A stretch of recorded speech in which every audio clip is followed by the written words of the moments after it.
Matucana calamanda, espèce originaire du Pérou. De petite taille, ne dépassant pas les 10 à 15 cm de diamètre et autant de hauteur. Bien soignés, ce qui est un gage d'une bonne floraison, les aréoles développent complètement leurs aiguillons en dehors de l'apex. Suivant les sujets, le nombre d'aiguillons et la forme des côtes aux protubérances plus ou moins prononcées rend cette espèce variable dans son aspect.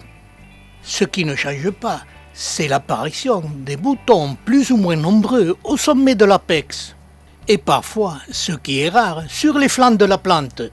Ces boutons se développent lentement. Même s'ils apparaissent en groupe, leur développement sera décalé. Mais toujours par des journées très ensoleillées, et un jour, ce sera la floraison qui se développe et les fleurs ne s'épanouissent totalement que par les journées ensoleillées, ce qui est parfois au printemps problématique, mais ce n'est pas grave. Le lendemain et pendant plus d'une semaine, elles finiront un jour par s'épanouir.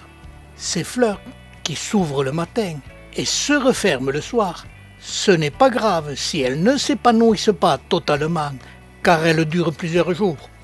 Et en plus, cette espèce bien soignée donne une floraison qui dure du mois de mai jusqu'au mois d'octobre.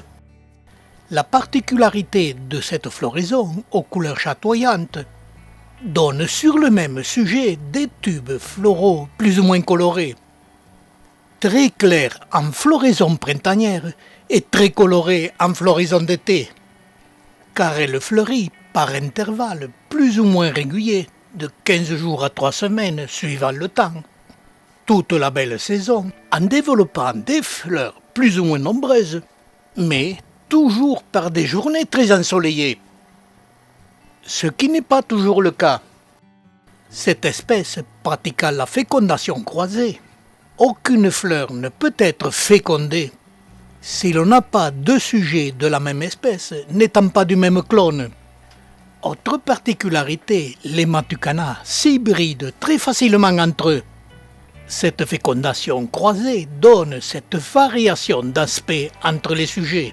Même bien fécondés, les fruits de cette espèce sont très petits et donnent très peu de graines.